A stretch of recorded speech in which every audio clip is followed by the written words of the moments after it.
हे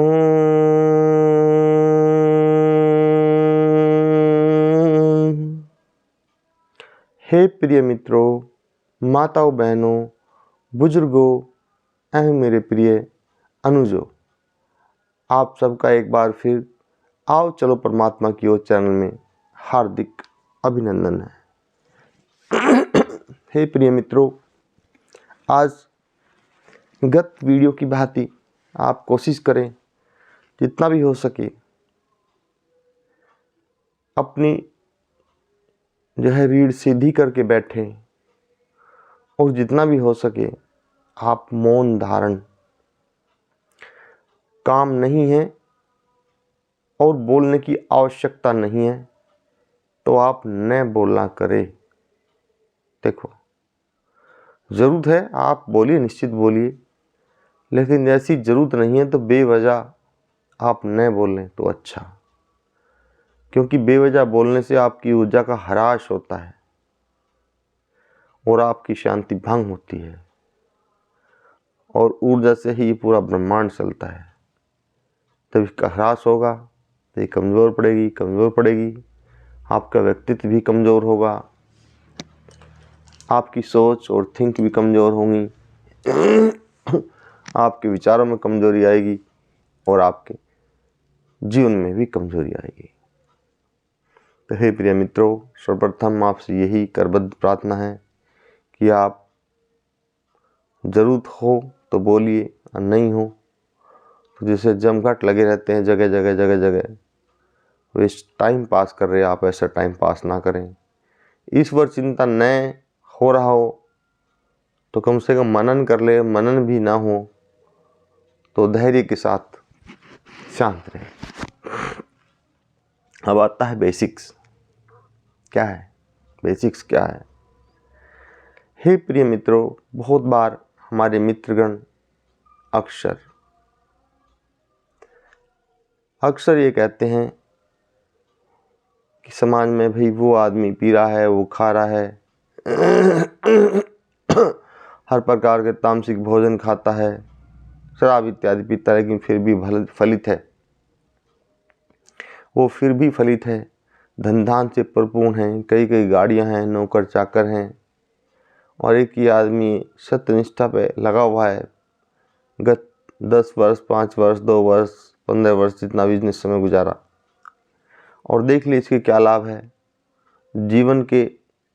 जीवन में जीने के लिए बस बहुत ही सीमित साधन हैं और ये बेचारा हवन करने में ही पूरी तरह असमर्थ है, दान देने में असमर्थ है और कोई भी सत्य कर्म करने में भी असमर्थ है। ऐसा क्यों है? अब इसी तरह ये चर्चा अब तो अभी पहले भी होती थी।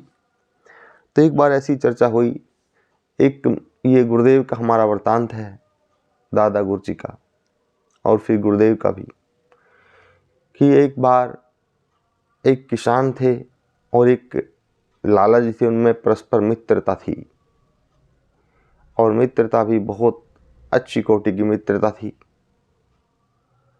तो सेठ जी हमेशा कहते थे कि देखो, मैं तो जैसे ही कार्य से निवृत्त होता हूँ शाम को और अपने मनोरंजन के लिए वहाँ पे कोई वैशाल्य था, वहाँ पे इस कोठे पे जाता हूँ और देख लो धन दान से परिपूर्ण है, दिन पर दिन धन बढ़ता ही जा रहा है, आनंद मौज बहार। और एक तुम हो किसान को संबोधित करते बोले लाला जी कि जो हर वक्त नानक देव जी के सत्संग में भक्ति में रहते हो और फिर भी हमें तो कोई तरक्की लगी नहीं, बस वही खेती की और जो भी मिला अपने बच्चे पाल लिए और तो कोई ज़्यादा नहीं लगा। ऐसा क्यों है? तो वे जो सत्संगी थे वे बोले कि भाई सत्संग अच्छा है, और सेठ जी बोले कि सत्संग बुरा है और ये सांसारिक भोग विलास ये अच्छे हैं। यहाँ आए किस चीज़ के लिए हैं? जीवन का आनंद लो। अब थोड़ा बात चलते चलते जब रोज़ एक बात का चर्चा होती है तो बहस भी हो सकती है। बहस हो गई और परिणाम ये आया, ये तय हुआ कि आप जाइए अपने डॉक्टर साहब के पास। और हम जाते हैं सत्संग में, किसान बोले, और आप अपने जो आपके वैशाल्य है वही आपके डॉक्टर हैं, वही आपके गुरु हैं, आप वहाँ जाइए अपने सत्संग के लिए। हम अपने सत्संग के लिए जाते हैं अपने गुरु नानक देव के पास, और वहाँ से आकर मिलेंगे एक निश्चित जगह पर, और फिर देखते हैं आपको क्या मिला और हमें क्या मिला, ये दिखाना पड़ेगा। कोई वृक्ष था, उसकी जगह रख ली थी कि वहाँ पे मिलेंगे, बड़ा सा वृक्ष है एक रास्ते में। लेकिन ऐसा हुआ, जब सेठ जी गए तो उस दिन वेश्यालय बंद था, और वे जो वहाँ औरत रहती थी वह न जाने किसी कार्यवश बाहर शहर गई हुई थी। अब सुबह का समय था, सुबह के समय पे कौन मिलता, हमेशा ऐसी औरतें, ऐसे स्थान तो शाम के समय ही खुलते हैं। अब लाला जी वापिस आए और आके उसी वृक्ष के नीचे बैठ के इंतजार करने लगे अपने मित्र का। और जब कुछ नहीं आया तो आदमी, खाली घर शैतान का होता है तो कुछ ना कुछ करता ही रहता है। वो उधर टेंशन थी उस चीज़ की कि आज तो कुछ अनुभव ही नहीं हुआ है, उधर टेंशन थी। इस टेंशन को बढ़ती देख तो हाथ में एक लकड़ी लेके ऐसे ज़मीन पर लाइन खींचने लगा, बैठा बैठा वृक्ष के नीचे। खाली आदमी करता भी क्या है, लाइन खींचते खींचते उसका एक जो लकड़ी का हिस्सा था वो एक नीचे किसी वस्तु से टकराया, देखे तो कोई घड़ा है। उसने वो निकाला तो उसमें से एक असरफी मिली, बाकी घड़ा जो है काले कोयलों से भरा हुआ था, लेकिन एक असरफी उसको मिली। वो तो बहुत प्रसन्न हुआ, आनंद से भर गया।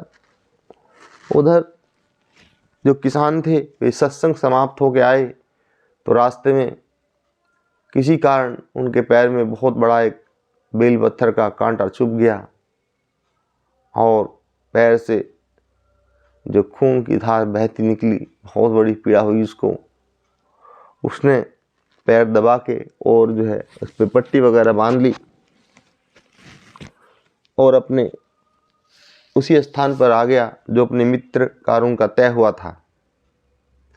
आने के बाद जब दोनों की मित्रता हुई, फिर बैठे, बातचीत हुई, वार्तालाप हुई, तो वही, बताओ तुम्हें क्या अनुभव हुआ।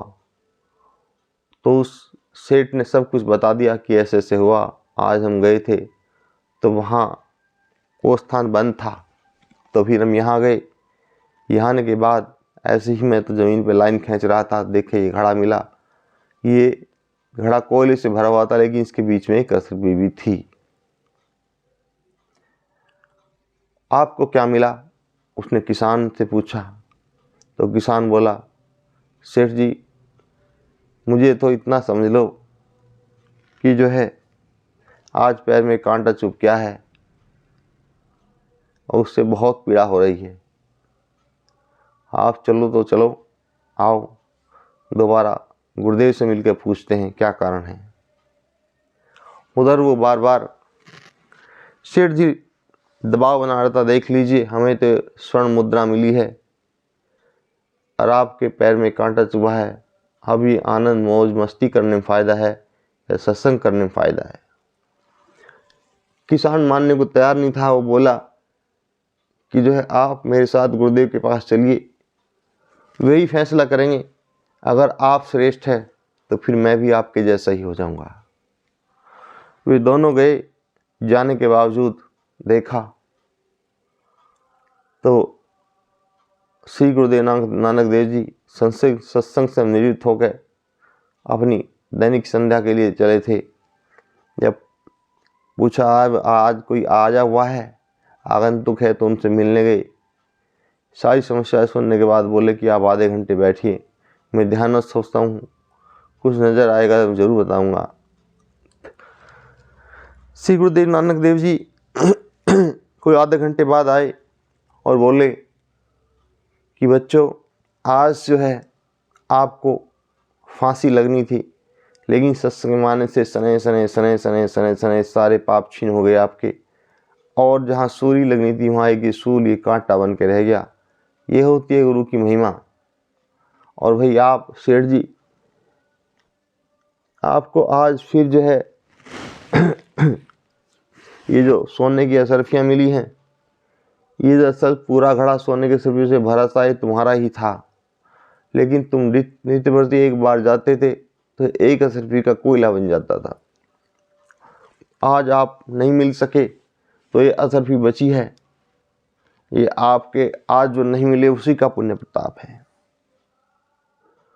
अब सेठ जी की समझ में सब बात आ गई और वे बोला, मैंने कहा हे प्रभु, मैं तो वास्तविक बहुत निरी अज्ञान हूँ, आप शरणागत ले लीजिए। तब जो है नानक देव ने कहा, पश्चाताप के आंसू जो है ये बहुत उत्तम होते हैं। आपके अंदर अगर पश्चाताप सच्चा है तो आप सहर्ष स्वीकार कीजिए सच्चाई अच्छाई को और सच्चाई के पथ पर चलिए। इस प्रकार लाला जी ने जब सुना तो सत्य के पथ पर चले और अधर्म की सब चीज़ें दिमाग से निकाल दी। तो प्रिय मित्रों, इसका तात्पर्य ये है, यही मैं आपको समझाना चाहता हूँ कि इस कलयुग की चकाचौंध में मनुष्य ऐसा खो गया है कि धर्म और अधर्म का भान ही नहीं है, उचित और अनुचित का ज्ञान ही नहीं है, और धन के लिए वो कुछ भी कर सकता है। इसलिए हे प्रिय सज्जनों, माताओं, बहनों, बुजुर्गों एवं प्रिय अनुजों, आपसे करबद्ध प्रार्थना है, अपने धर्म की रक्षा करें, अपने धर्म पर अडिग रहें, सच्चाई का साथ दें और अपने जीवन को धन्य बनाएं। ऐसी मेरी आपसे करबद्ध प्रार्थना है। जो बहुत ज़्यादा शॉर्टकट के रास्ते हैं वे अनुचित होते हैं, उनका कोई लाभ नहीं होता, ऐसा मेरा अनुभव है। इसी के साथ ही मैं अपनी वाणी को विराम देता हूँ। आप सबको करबद्ध प्रणाम।